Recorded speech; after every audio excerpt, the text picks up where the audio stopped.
Okay.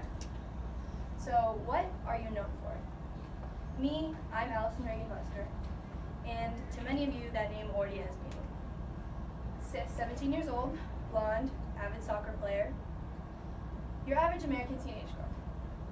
Now, what would you all like to be known for? The cure for cancer, teenage billionaire, gold medal Olympian? Now, think about what's real, what's practical. What are your true dreams, your aspirations? For me, I desire to travel the world, to be enveloped in the cultures of the globe. I desire to become an international businesswoman. And I know that growing up does not mean or even guarantee getting to do all of these crazy spectacular things like traveling the globe. And for many people, they become labels on a savings chart. They become what days, what ifs, I'll get to it sometime. But I started thinking, why couldn't I do that sooner? Why did I have to wait? Why couldn't I combine my love for travel with my will to succeed? Why couldn't I join international business? And that was where my interest in the ISM program at Reedy High School was sparked. I could only imagine the benefits that could be yielded studying under an experienced mentor in my desired field, and after entry into the program, I found that that was true.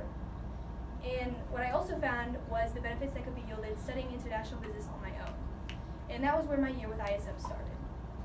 And so the first half of my year, the first phase was research. And so through this research, I found that finding a career that you love, that you want to get up every day and do, involves finding the motivational factors that encourage you to pursue that path. And so the first part of my research, I looked at the career overview for ISM, for international business over the next several years. And what I found was that most business level jobs in the business world have an entry level focus, and this focus includes things like marketing, sales, finance, strategic planning, and operations, and that counts at the United States here level as well as the global level. And so basically what that means is that if I were to study international business in college, that basically gives me experience to go in 5 different directions and several more. And so I found that that was a very comforting factor in the somewhat tighter job market of today, that there's really a 97% employment rate in international business at this time. And so another motivational factor that I found. Sorry, you're fine. Check roll. Sorry. Oh, you're perfectly fine. Was that as the world market expands, the need for people like me in international business is only going to increase. And so what that means is countries like Brazil, South Korea, many countries in Africa, as they start and keep developing, they go from LDCs to NDCs to MDCs, the development level, they will only just keep entering the global market, the global economy, the global trade, and they'll need these connections. They'll need me as a connection. Not yet, sorry. And for this, it's just really comforting to know that we'll be needed. And so that mere axiom in itself just proves that through hard work and dedication in following this path, I will have a secure future in this field. And so, moving on, what I found was that even though, going back to the 5 focuses that I found in international business, especially with the end goal in ISM is having a mentor with somebody with a specific responsibility in international business for me, it did not deter me from wanting to specialize. And so what I chose to look at was marketing. And what I found with marketing is that marketing is like its own science. And so when a company wants to release a product, or it already releases a product, it hires a marketing team. And this marketing team conducts research. And this research includes methods like surveying, focus groups, personal interviews, observations, and field trials. And so what they do is they take a look at the audience that the company is trying to market to, and they take all this data and they make a spreadsheet, and they say, your product is going to be the best suited for the teenage age group, and it is going to be best received with an auditory stimulus, so you're going to want to do TV commercials, and that's going to be the best thing for your product. And so what I found was that even though it's kind of twisted, I liked the idea that I thought it was really cool that you can manipulate an audience into wanting to buy your product. And so the psychological aspect is kind of what I was drawn to. And I was drawn to it even more when you look at it in everyday life. And one of the biggest users of this method is McDonald's. And so you know that McDonald's is known here for the Big Mac, but you take the cultural diffusion of McDonald's in India, where a large portion of the population doesn't do beef or pork, and you have the McVeggie, or China, you have the crispy Chinese. And you see this cultural diffusion where they change to accommodate their audience. And so I found that the fact that you can see it in real life shows that international business is prominent in real life. And so moving on, the next part of my research that I looked at was the language barrier. And so the biggest part of me looking at this was through my interviewees. And so honestly, when I looked at language, I wanted to know, was it worth it? For me personally, I'm on my 5th year of Spanish. I know most of you are probably on your 1st or 2nd year of taking Spanish 1. And I wanted to know, was going through these classes, was learning Spanish, was it going to be worth it for my job? And so, for me personally, I'm on AP4 right now. I just finished my 5th year, and I'll be doing AP5 next year. And through all of these interviewees, I'm not going to go down and tell you what all of them do, but all of them said that language was extremely important. And so if you start at the top, Ms. Norma Garcia she is an international attorney for Rent-A-Center in Latin America, but if you go all the way down, Ms. Lisa Pliag was a senior development and learning specialist. So she goes into corporate embassies and tells them all around the world that this is how you should work better together. And so all of them had obviously different reasons for wanting a language in their job, but they all kind of centered around the same thing. Not only does language increase the opportunity for business, but it increases the opportunity for yourself.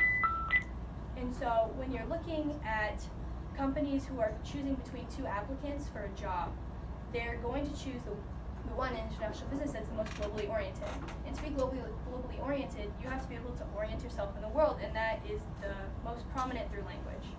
And so moving on from being able to have opportunity through business, opportunity for yourself, the biggest factor that I saw was respect.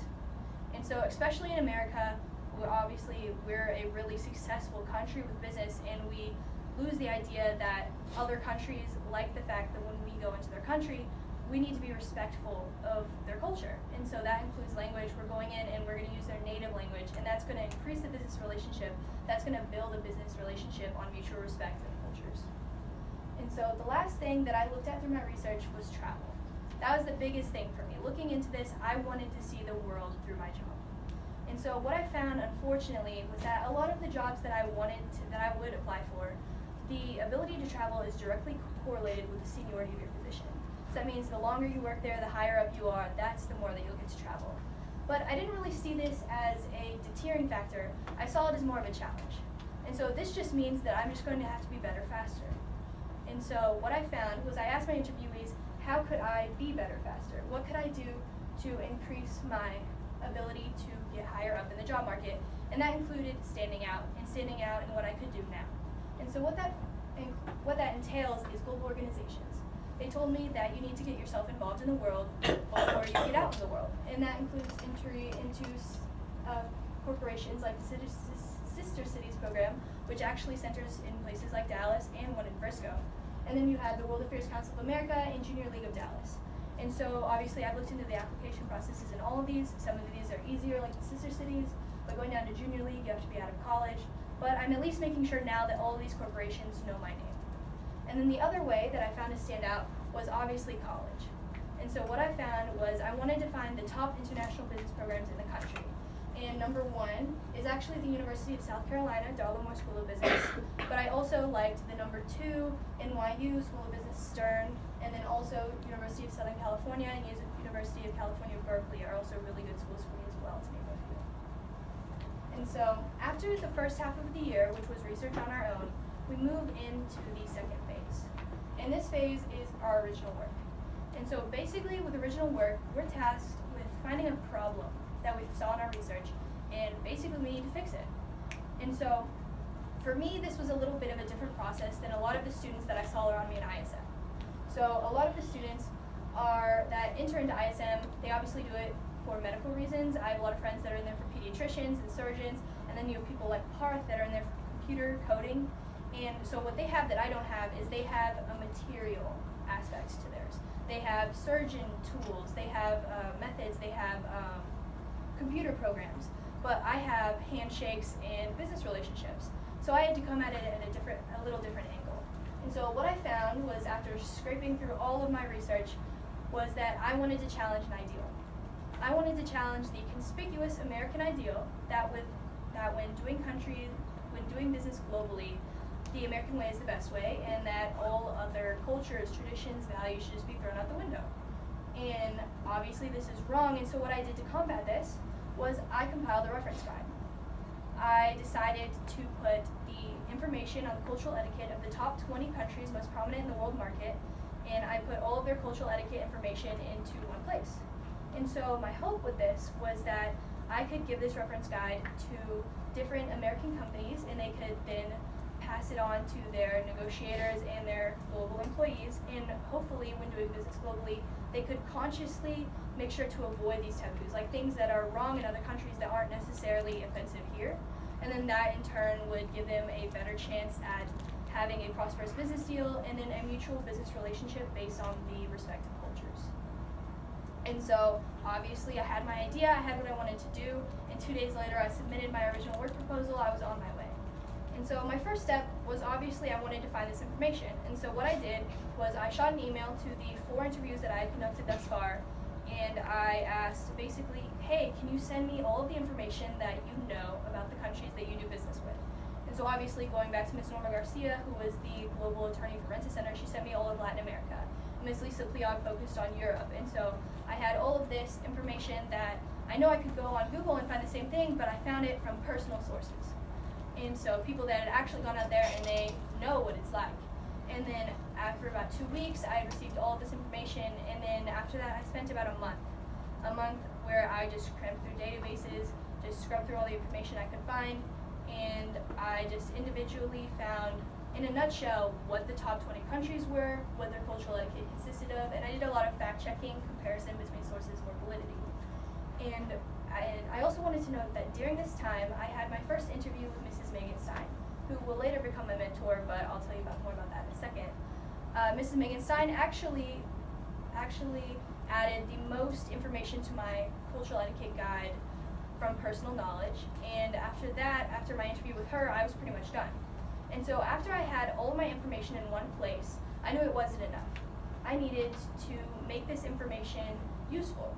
And so what I did is I divided up all this information into different subcategories, and that included dress, meeting etiquette, greeting, and social situation. And then these two on the bottom, gender-specific and business card, they vary between countries because obviously not every country has significant or notable gender bias, or not every country thinks the business card or the interaction between the business card is such a big deal. And so basically I painstakingly fact-checked every country, every fact, every cultural etiquette, and I cleaned up all the information, added a works cited page, title page, cover, and I had my guide. And so, in conclusion of my original work, I thought it was a success. And my final product ended up being a 25-page long binded reference guide filled with the cultural etiquette on the top 20 countries in the globe. And so I found that not only through making this guide, I learned all about the world, but I really got to see how different we are from other cultures. And so I learned interesting facts like when you're meeting someone in New Zealand, you have to say how do you do because hi is considered way too informal. But I also learned really crucial facts like when you're meeting someone in Japan, when you trade business cards, if you were to put it in your back pocket, if you were to fold it, if you were to write on it, automatically you cut off any chance you had in a deal. Because what they see in Japan is that your business card is symbolic. And whatever you do to that business card is how you're going to treat them in a business relationship. And so it's things like that that we wouldn't realize, that if somebody didn't know, they could really just cut off any business any business that they had wanted with Japan.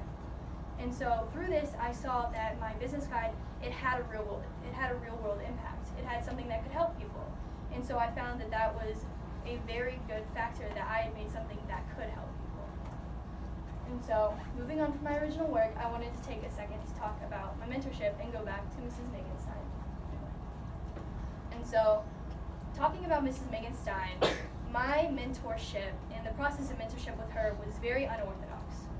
So basically, what happened with her was that during my original work phase, I had contacted her and set up an interview in Starbucks, and really at the time, my main focus was my original work. I had mentorship in the back of my head, but really what I needed was my information.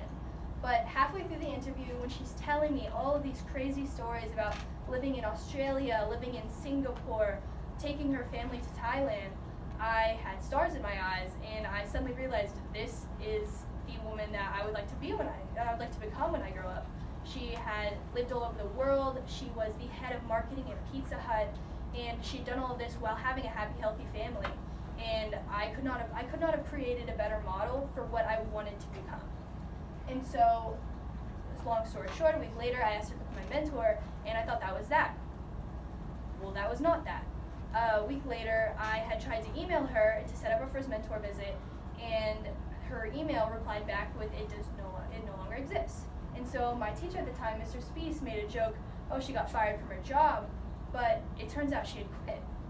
And so through this, I was a little shaken, but it turns out she had actually stepped down from her position at the head of marketing at Pizza Hut and actually had become a multi-franchisee for the fastest growing fitness company in America at the time, Orange Theory Fitness.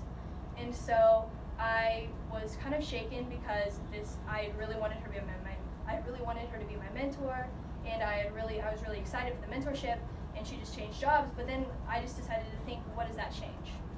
I thought she still has all of this information for me in her head. She has all these experiences, and I decided to take a chance on her, and I'm so glad that I did, because she was not only one so instrumental to my original work, but moving on towards looking back from the end of the year, she's been super instrumental in just teaching me and finally my final product. And so speaking of my final product, moving into phase 4 of ISM in a year, I had kind of reached a peak with my original work. I thought I had done this great thing with this reference guide, and I really had no idea how I was going to top it with my final product, but I was really hoping that I would. And so you'd think that being on such a roll, that this would be really easy to come up with an even better idea, and as you probably guessed, it wasn't. And so thinking about what I wanted to do with my final product, me and Mrs. Stein, we played with a ton of ideas. We thought about what if we were to focus on sexism in the Middle East for women in business, or we were to focus on marketing for a very diverse country as unity, like in China, or maybe we were to look at the supply chain problem in Africa. And so what ended up happening is I actually kind of made a thought baby out of a bunch of ideas.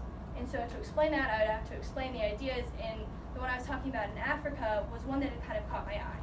And so basically, the problem with the supply chain in Africa is that you have these companies like Pizza Hut and like KFC who are trying to finally break into the African market. And so when they're doing this, they're encountering these problems like the power supply won't work, or there's political instability, or they can't find a location to place there that's going to be suitable by a population that could afford their product. And so people, again, like Pizza Hut, like KFC, even McDonald's, they just couldn't figure out what to do. And I know, I'm not getting ahead of myself, I couldn't solve the problem on my own, but I learned about that early on in the year, and I'd never really shaken my curiosity of how to find an international fit in Africa. And the second idea that I played around with was that I took a look at my mentor, Mrs. Stein, in Orange Theory Fitness. And halfway through one of her dialogues, she was telling me about how Orange Theory Fitness had just broken a deal to open 70 locations in Japan. I had an idea. Why couldn't I take her business, Orange Theory Fitness, that is just now going global, and why couldn't I try and break that into Africa? Because obviously I wanted to look at somewhere where ground hadn't been broken, but I also didn't want to encounter all of the problems that fast food chains were having. So I wanted to see, maybe this is a business that I could put in there, maybe it's something I could fit, and that is where my idea, I could just make a market plan, just put my paperwork ducks in a row, and I would have a final product. And that was true, but it wasn't really true. So I started with this idea. That was the idea I took and I tried to run with. But what I found was that about a third of the way into my final product, I was really researching more blindly than I'd like to admit. I had research assessment on top of research assessment about country HDIs, what countries would be the best fit, but I really had no idea what I wanted to do. And I just knew that I kind of wanted to do this thing. And so realizing that I was behind the curve, I had a sudden epiphany with Mrs. Stein, and I had my idea. I was going to create this wide platform, this website, where not only could I display all of my hard work, but I could have features such as all the research I had compiled. I would have a market plan detailing all of A through Z, how it would fit into a country. I would have a presentation over how to pick a country globally, and then a heat map where I would place this, and I would have all of these wide things on my website. And I know it sounds big, but that's what I did. And so moving on, I had a bunch of screen grabs from my website. And so as you can see, this is my home page, and my final product, I decided to take Orange Theory Fitness and break it into the African market. And so as it kind of worked out, the tabs at the top kind of follow a story of how I progressed through my final product. And so obviously I started at the beginning with all of my research that I could still use, even though at that point I didn't really know what I was trying to do. And then my next tab was what I called How I Chose. And so I have another little screen grab, and basically I made a PowerPoint presentation with all of the different things that you need to look at when you are trying to find a location for your franchise. And so I kind of knocked out two birds with one stone on this, because not only did I kind of try and teach how to choose, but I also included the information about how I chose South Africa. And so through this, I included things like family dynamic, the HDI ranking, obviously, the economy, the disposable income, and I had my country for South Africa. And so moving on with that, I knew that you can't just say South Africa. Because South Africa, obviously, it's a country, it's very big, it's very broad. Where was I going to place my franchise? And so what I did with that is, through that research, I decided to focus on Cape Town, South Africa. And so through Cape Town, you obviously can't just say Cape Town, so I had to create a market plan. And so basically, in a nutshell, this market plan is 20 pages of everything that corporate Orangetheory Fitness, or a franchisee who's interested in the business, or someone who would just want to know how I did what I did, would look at if they wanted to place a fitness studio in South Africa, Cape Town. And so basically, this was the most intricate part of my machine. It has everything from pricing strategy converted from US dollars into the South African rands. It has the competition like Virgin Active, who at this time has 70% of the fitness market. And lastly, it has things like the all of the research I conducted over the family dynamic and all of that, and how that fits into the financial stability of Cape Town as a position for my product. And then moving on from that, I also included what I was talking about. This is one of my biggest features for it, was actually a population density map that actually detailed all of the places that I would put my studios. And so through this, you can see that it's like a bar graph, but on the map, and all of the red dots are where the population is most highly centered. And so I placed my studios in the city center, K, Nyanga, and then Wallerstein. And so through this, I had my places, I had my details, I had my financial stability, and lastly, what I wanted to look at was advertising. And so through my advertising, the biggest thing that I had to knock out was how was Orangetheory Fitness going to beat the competitors that were already there? Because obviously there's not a lot of American companies that are already in South Africa. They have their locals, they have what they trust. How was I going to beat what they already have? And so what I found was that Orangetheory Fitness has what is called first mover advantage.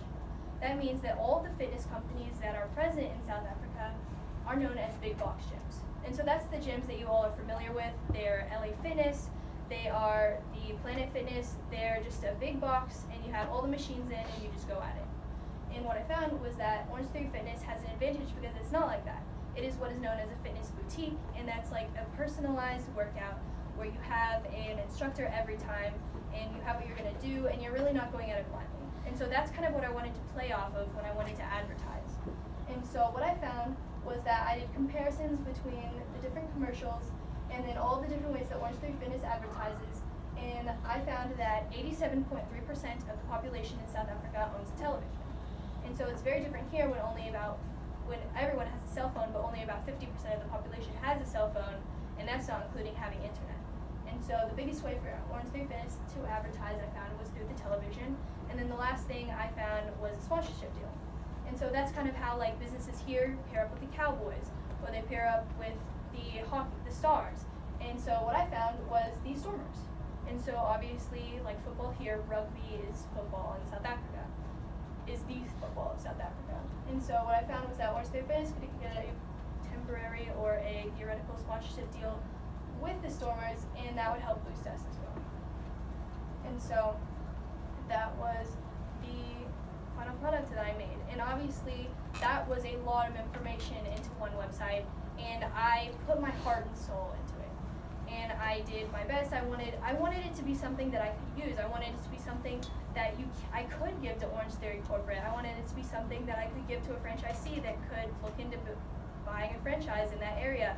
I wanted it to teach someone that wanted to do what I could do. And so what I found was that I did just that. I thought it was a success, and I thought that it was everything that I hoped it would be. And looking back at the year, I thought that it was a really good way to end it. And when I looked back at the beginning of the year, I looked at myself and I looked at my limp handshake, I looked at my various ums, I looked at the fact that I struggled with giving a 5-minute speech to my 11-person ISM class, and then it was almost laughable to compare it to me now, when I created a website like this, when I had talked to all these amazing people within the international business realm, with the fact that I could give a speech like this and get up here in front of you all and be able to do this. I was very proud of myself.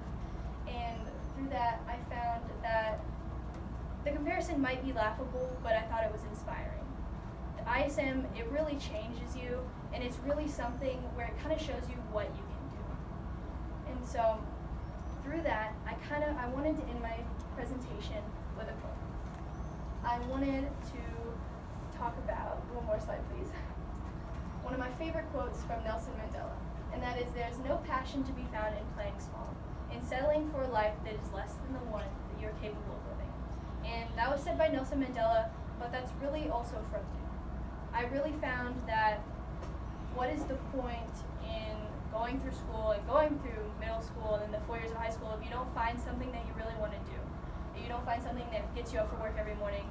And that's what I found through ISM. It's what I want to do through ISM, and it's what I'm going to do through ISM. And through that, I just hope that you guys can find a dream to follow with ISM or with your studies or with whatever you try to do. I just hope that you're happy with the career you find, because I'm happy with what I